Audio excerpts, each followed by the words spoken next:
President Trump has now put 200 federal judges on the bench, more than half of the 329 judges Obama appointed through 8 years. McConnell's helped Trump make this a reality. I have Farron Cousins here to talk about this. We've been talking about this for years, and here's the irony here. I guess it was 10 yees ago we were talking about this story. We said, why won't the media pay attention to it?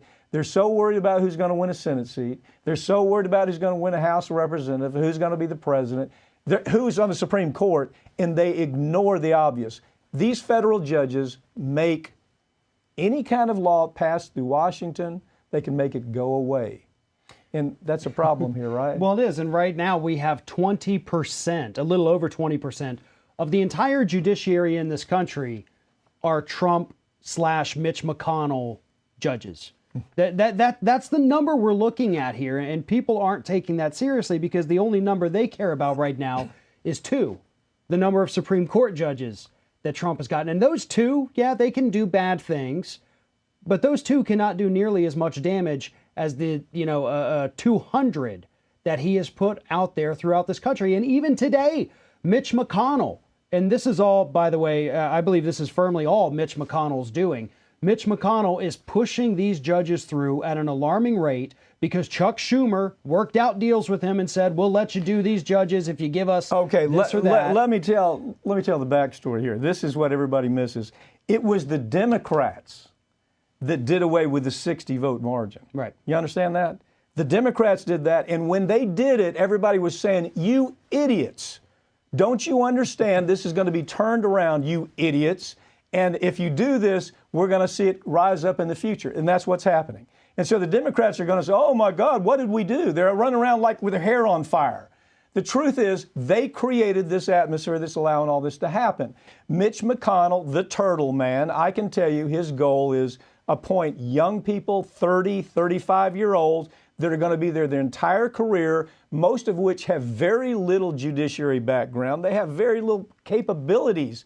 They when you take a look at them, most of these guys most of these people never been to trial. They've never tried a case, and they're moved into federal judiciary. Right, and people don't seem to understand that that's not just they've never tried to. Some of these folks have literally, before becoming a judge, they've never gone into a court. They have never stood in front of a jury. They've literally never done it.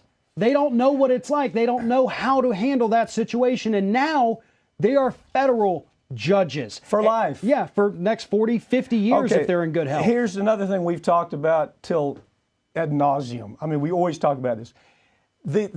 Even on this article, you know what this article focuses on?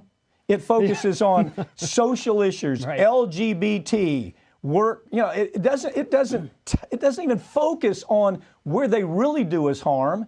They do us harm because of everything they give to Wall Street. They do us harm by letting pharmaceutical companies kill people by the gazillions without any kind of repercussions. They defraud mom and pop pension programs.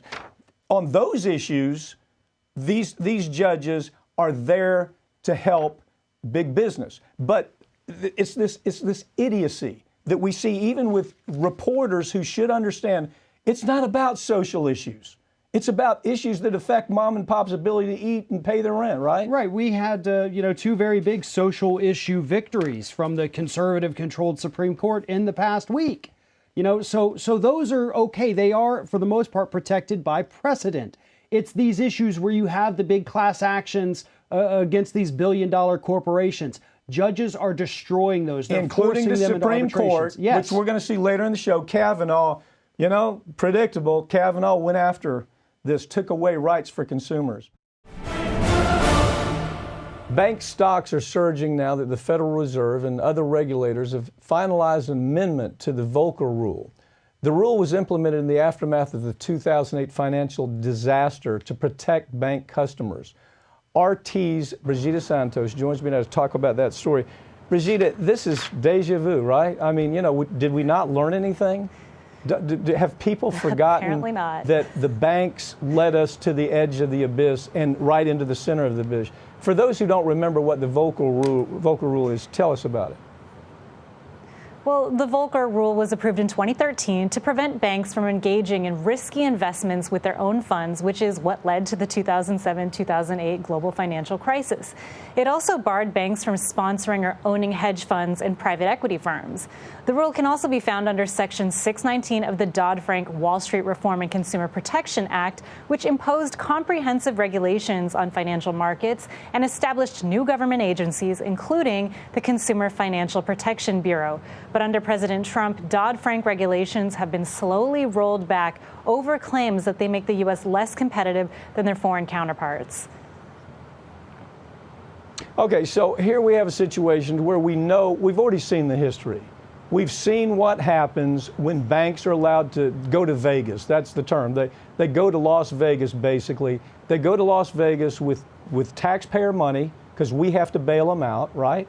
They go to Vegas with mom and pop money, who have everything counting on that bank doing, being able to stay alive. And so they simply take these risks because of one reason. People at the top management want to make as much money as they can, and to hell with everybody else. That's their attitude. So the Volcker rule is put there to fix that. How might this new amendment impact the public, Brigida? Well, the banks and the people with a lot to gain on Wall Street are going to see this as a win. They love it. While critics down on Main Street see these rollbacks as more evidence that the U.S. is a plutocracy. Average and poor Americans are still struggling with the consequences of an unprecedented economic crisis due to the COVID-19 pandemic. Meanwhile, the rich keep getting richer because they have better lobbyists.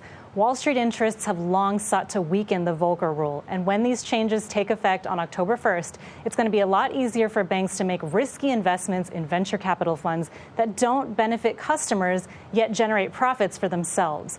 Without oversight, as you said, history could absolutely repeat itself, since these activities are what led to the crash of 2008, which, let me remind you, was the worst economic disaster since 1929. This decision could jeopardize the entire financial system, which is already teetering on the edge due to the economic consequences of the pandemic. As you said, they're going to the casino, but unfortunately, they are the house. So it's not great for everybody else, but it's great for them. Yeah, so the Federal Reserve has purchased corporate debt for the first time. Now, this is very significant. They purchased corporate debt for the first time ever as part of the response to the coronavirus. And you can't avoid the question. And if you're in the market, you need to take this very seriously.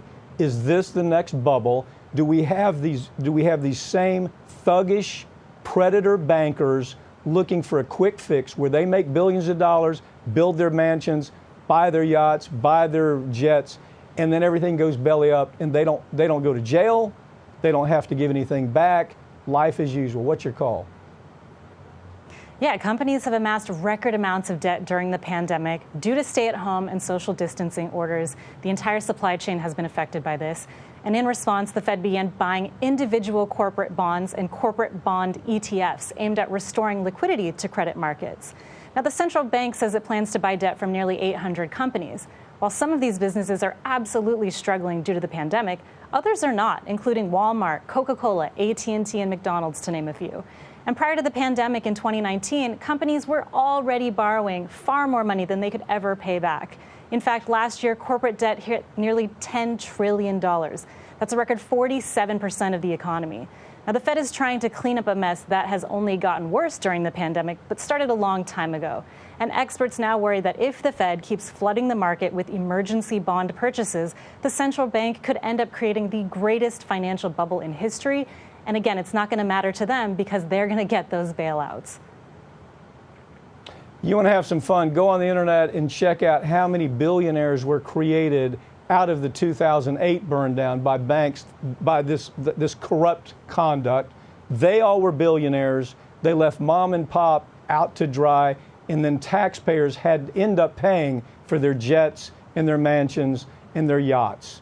But today, nothing's changed. They live in those same mansions. They drive those same, jets. They drive the same yachts. Nothing changed. Nobody went to prison. So, hey, what the heck? Why not try it again? Brigida, thanks for joining me, okay? Thanks, Mike.